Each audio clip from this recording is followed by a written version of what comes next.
This is The Wire for 2300 Zulu, October 23rd, 2025. Precedence is routine. Information cutoff is 2200. Bottom line up front. Unrest continues in Ireland as censorship crackdown intensifies. Illegal migrant from India causes fatal crash in California. Migrant woes continue throughout Europe. Beginning with international events, in the Middle East, the war continues as before. Following Israeli strikes in Lebanon a few days ago, more significant airstrikes were reported in southern Lebanon overnight. Yesterday evening, the Israeli Knesset voted to annex the West Bank, a move which has drawn slight criticism from the United States due to the war continuing to widen after the ceasefire was broken last week. Secretary of State Marco Rubio condemned this vote, and Vice President Vance stated that Israel will not be allowed to annex the West Bank. In Italy, a man was arrested on Tuesday after attempting to kidnap a child from a stroller near the train station in Bologna. Local authorities stated that the man, who is an illegal immigrant from Gambia, approached the family on the sidewalk and attempted to grab their newborn child from their stroller. After local citizens fought back against him, he fled the scene before being arrested later in an adjacent park. The suspect has not been identified due to allegedly being a juvenile, but locals did state that he was an asylum seeker living at the local migrant housing complex near the attack site. On the home front in California, the driver of a semi-truck who caused a fatal pileup on I-10 yesterday has been arrested. Jashanpreet Singh, an illegal immigrant from India, was arrested on multiple counts after the crash, including DUI. 3 people were killed during the crash and 4 others wounded. Analysts comment. Singh was illegally in the United States after walking over the southern border in 2022. After being initially detained, he was released into society by Customs and Border Patrol due to the catch and release open border policy at the time.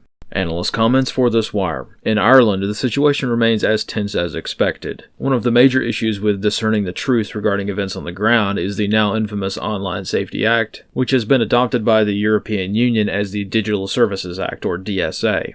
This is more or less the EU copying Starmer's homework and bringing the Online Safety Act to most of Europe. The DSA and the local regulations put into effect by the Irish government, most notably the chairman of the Media Commission, Jeremy Godfrey, have resulted in a lot of the footage of protest activity being banned from being seen from Irish IP addresses. Users on X, for example, have noted that their content is banned from view in Ireland, even content that is benign in nature but related to protest activity. This means that either the Irish government and/or the European Commission itself has ordered X to remove certain content by flagging it as adult content and thus subject to the Digital Services Act. In other words, exactly what everyone thought would happen has happened. And not only happened once, but has been industrialized. Content which makes government agencies look bad, or otherwise highlights the crimes of violent migrants, gets flagged as adult content and therefore is subject to censorship via the Online Safety Act and requires a photo ID or a digital ID to see. Right now, there are probably a lot of people in Ireland that have no understanding of the scale of protests and demonstrations, or even what the issue is all about, due to this censorship. This has been made worse by other larger issues that have actually made it into the mainstream press. Yesterday, the family of Joseph Puska was sentenced for their various roles in the murder of Aisling Murphy. These sentences have inflamed tensions once more due to the nature of the crime itself and the systemic cover-up of the incident. While walking on a hiking path back in 2022, Aisling Murphy was brutally abused and murdered by Joseph Puska, a member of the Roma community. During the investigation, it became known that this entire family helped him conceal the crime, and court documents reveal that they did so due to this cultural tradition, or at least that was the defense offered up in court. The murderer's sisters-in-law helped him by burning his blood-soaked clothing after the murder, and routinely lied to police throughout the investigation. Yesterday, both of these women were sentenced to less than 2 years in prison, despite being accessory to the brutal murder. Other family members involved in closing ranks, as the judge put it, regarding the cover-up of this case, were similarly sentenced with a slap on the wrist. Once again, considering the crackdown on journalistic reporting concerning migrant crimes, it is crucial to understand that these are the details as they are conveyed by the BBC itself. Whenever the BBC is able to write an article like this, the situation is very serious indeed. Considering this case, the cultural detail that the Roma community doesn't exactly have a great reputation at large throughout Europe historically, the timing of these judgments is rather poor. This has heaped gasoline on the fire already smoldering in Ireland, so the situation is a bit hot at the moment. This is also important for understanding the crimes that are still being committed on a gargantuan scale. For instance, in Dublin yesterday, the same day as mass riots due to an immigrant snatching a child off the street, another migrant was caught by local citizens attempting to grab another child in the same exact manner in the same exact city. In this case, thankfully local Irishmen stepped up and allowed a situation to develop that stopped the attack, but this provides some insight as to the scale of migrant crime in Europe. Insight which Europeans themselves cannot see most of the time due to outright government-mandated censorship. This concludes The Wire for 2300 Zulu, October 23rd, 2025.